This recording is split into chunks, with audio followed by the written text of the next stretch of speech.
So it's been approximately, I would say, 1 month since I've ran a train on the layout because the layout room is a mess.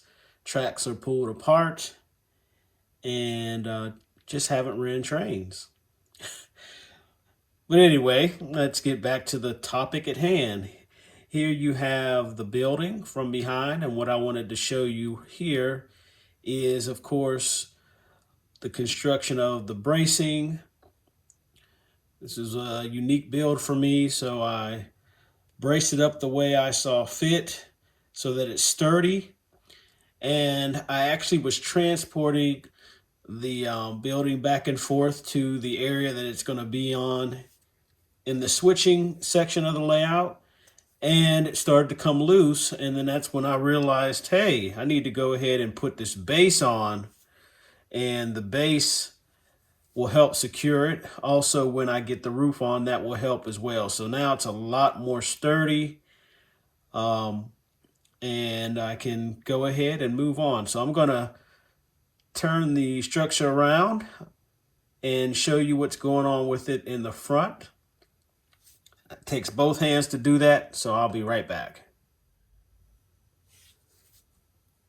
Okay, here's the front, and there's a lot to talk about, so I'm going to try to get through this. Of course, the building is not done at this point.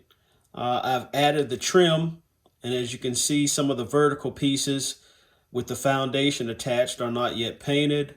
On that far left side, the second story, that trim piece is not painted. For whatever reason, I did not paint them before I added them, which would have saved a lot of time. So now I've just got to be careful and add those in.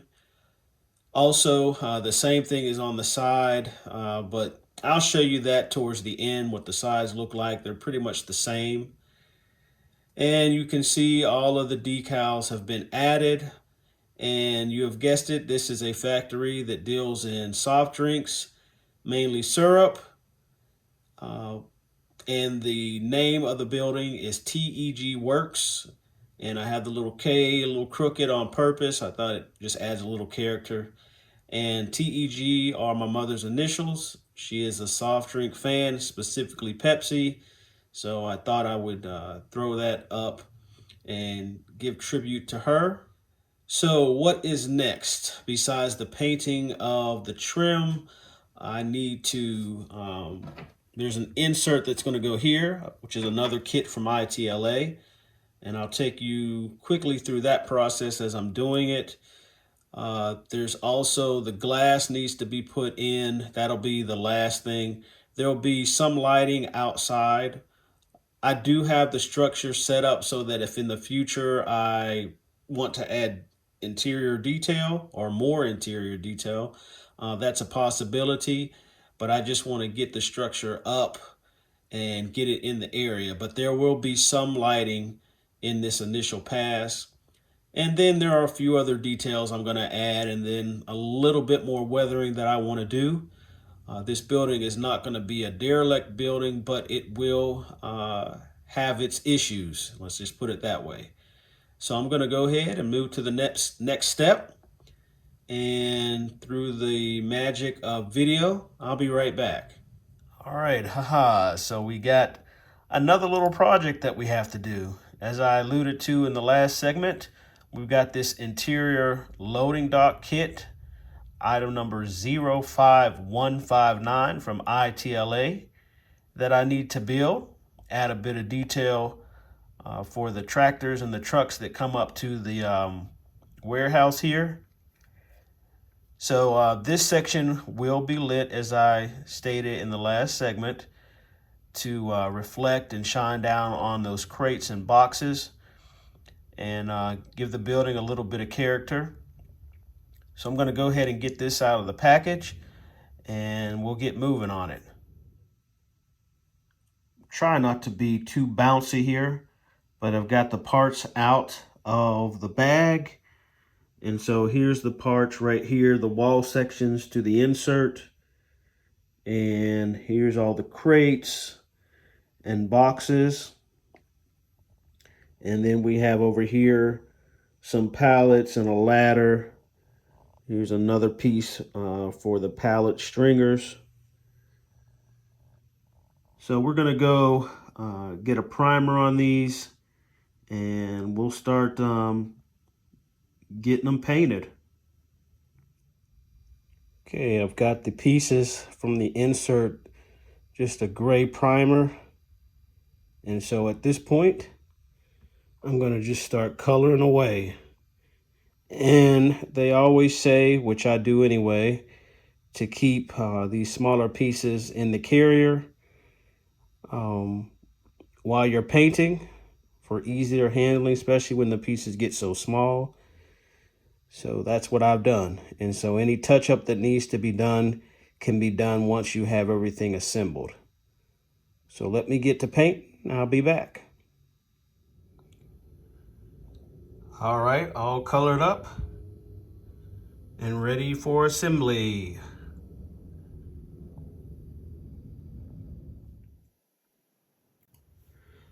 All right, I wanted to show you what the little insert looks like before it's actually put behind the building, so you can see what the build looks like. This didn't take me any time at all. Off and on, probably worked on it for about a good hour, hour and a half, getting it painted up and all of that, but really simple to put together. But I wanted to show you that before it's actually behind the building. And what I'm going to do is I have a piece of styrene that I've cut the shape, and that's going to go on top of that, and I'm going to put a hole in the center, and that's going to be where the lighting goes. So this section will be lit.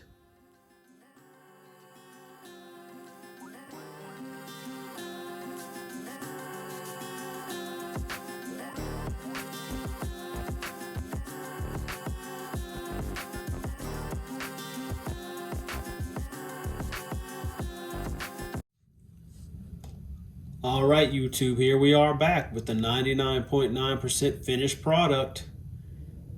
Got all the windows in, and I'll take you up a little closer to show you a little bit of that detail. You look on the far left, you also see all the duct work, also see the runoff from years and years of just no maintenance, pretty much. You can also see the two doorways have the awnings. And then over here on the right, you see the bump out installed with the supports at the bottom. Thought that'd be a nice added detail that bring that section to life. And so let's see, let's start with some of the product that I used. So I actually used this yellow-green filter by MIG. That's item number 1507. I used that to do a little bit more weathering on the concrete areas, as well as that wash for interior that I showed earlier. Additionally, I added in a bit of this summer Kursk, and it looks like this is, let's see if I can find the item number. AK080, it says. So just to create some variation, we don't want everything looking brand new, so that helps to do that. For some of my rust streaks in my rust areas, I use this Vallejo dark rust wash, along with another product that my friend Craig Brotman told me about, and I've used it ever since. It's this Dirty Down Rust. Get that offline. And just to add a little bit more variation to the rust, I also use this Streaking Grime right here from AK as well. And so a lot of times when I use these washes, they may come out a bit heavy, so you just thin them with a little bit of that odorless thinner that you can get, or even white spirits will work. And then once all of those washes were over the building, I went ahead and used some powders, and also some pan pastels in various areas to give a more aged look, a more worn look. Even though this building is definitely seeing its issues, it is still in business, hanging in there. So I'm going to stop yapping, and I'm going to go in and just kind of show you some of the details a little bit closer. Then we'll come back and end this video. I can't remember if in a previous segment I shared with you all how I filled in the seams and the gaps where the trim is across the entire building. But let's get a close-up. I'm going to try not to be too shaky. So there's a lot of variation going on with the windows. There's some diffused glass so you can't see in the building. And then as you can see, there's some broken glass. Got those pieces in. The building is still being used, but there has been some vandalism that has happened.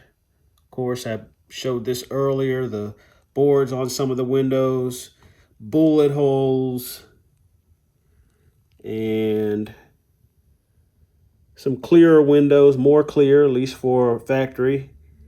That's always in operation. So those broken windows and windows with the bullet holes come from Downtown Deco. Here's a close-up of the ductwork. See all the runoff coming from the windows with the vents and fans. And a little close-up here of some of the details. You can see the doorways are lit.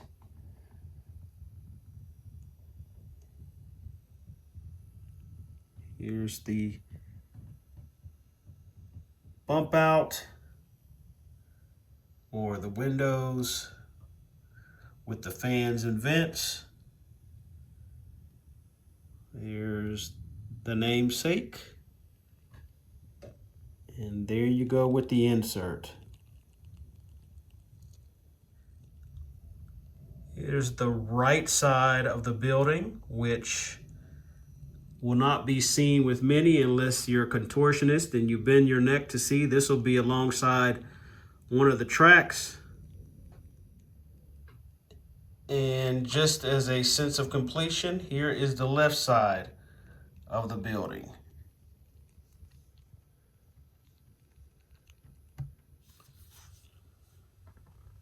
All right, one thing I had forgot to mention is that I'm not going to have a roof on this, which means all of those details I made for the roof earlier in the video, I'm not going to utilize. One thing that I didn't account for is the valance, which basically comes down far enough where you can't really see the roof unless you bend your head under and try to look for the detail. It's just not going to be seen, and I don't want to waste those really fine details on something that you're not going to see. So in this case, we're going to not be concerned about the roof, but you'll see what this looks like once I sit it in that area. But I am very, very happy with how this turned out.